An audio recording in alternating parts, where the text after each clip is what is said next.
Why no kiss? Hi guys, punta pala kami ngayon ni Daddy sa kanyang work. Maglakad lang kami, no? Kasama ko yung mga bata. Last dose na dito. I can't wait to see my father. Last visit namin ni Daddy. Sinasakay ko pa si Edie sa stroller. Ngayon, ilakad ko na ay kay malaki naman.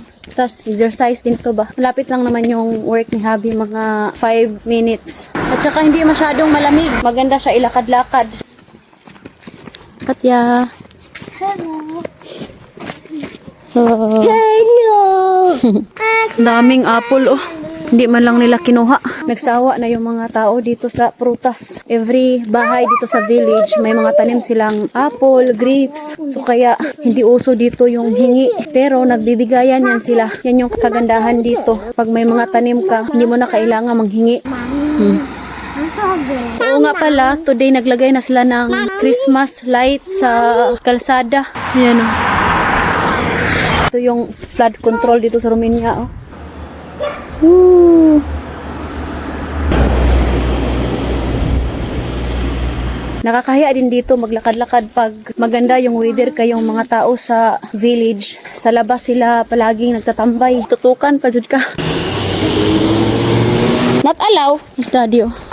Daddy oh.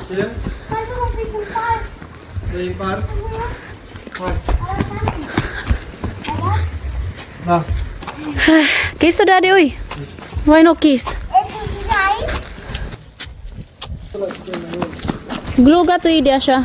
Naligaw ko bisikleta. Nagbabike lang yan si Habi.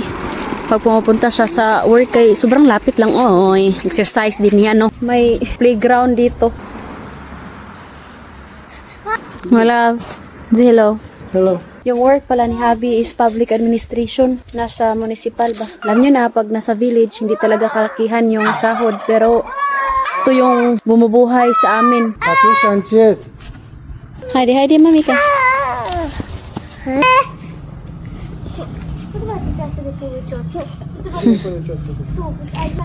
Tinanggal ko yung bunit ni Edie kasi sobrang init. What happened to you, my love? Why you have a lot of jacket? In the morning is cold, my love. Binilhan ko siya ng jacket, guys. Ayaw niya talagang gamitin. Yung ano ba, pang winter. Gusto niya samok. Da? Yeah, that's it for weeks. Ay, let's go na kahit school.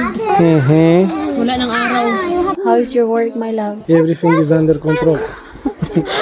Yan talaga yung palagi niyang isasagot kapag tinatanong ko siya. Everything is under control. Tingnan niyo yung bunit ni Habi. Pilipinas. Philippines! Nabili niya yan sa airport. Sabi ni si Daddy sa bisikleta. Every morning. Ayan guys, dumaan din kami dito sa store para mangutang. Hindi guys. Kami dito sa village, nangutang kami tapos isilista lang pag sahod ni Habi tsaka nabayaran. Ganito kami dito. Parang Pilipinas lang ba? Say, Chidi.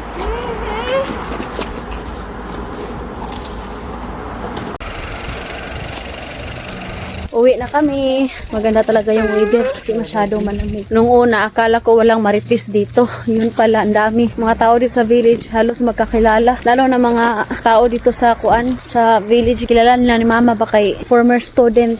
Katya. Hello. Malaki ni Katyusho. Are you excited to go back in Philippines? I'm really excited, mommy. We don't go again Where? in Philippines. Why? We don't have money.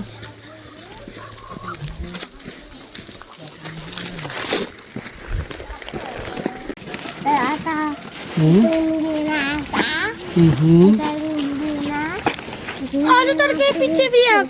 Alas 3:26 na dito, no? Dito na kami sa bahay. Ang ganda pa naman ng bulaklak, oh. Sayang na. Sira na basa. Widir.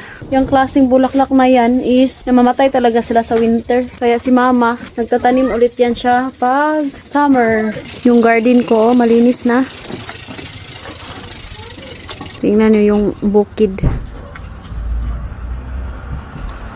Yung puno ng apple, wala na talaga. Upaw na. Wala nang natirang dahon. Daming bit-bit ni Habi. Give me. Nakakapagod. Buti na lang ngayon si Edie, hindi na kailangan sakay pa sa stroller. Uy, Kev! Mga simpleng ganap-ganap lang yung vlog namin, oy. Kahit walang manood sa atin or meron, thankful pa rin kami. Tsaka, for memories ba, makikita natin to in the future. Matutulog ako after nito kay sobrang napagod ako eh. Alam nyo na pag weekdays, Monday to Friday, maaga akong nagigising yan kasi nga prepare sa mga bata, trabaho. Ay nako. Magpaalam na ako sa inyo no. Maraming salamat sa palaging panonood sa mga vlog. Hope nag-enjoy kayo. We love you all.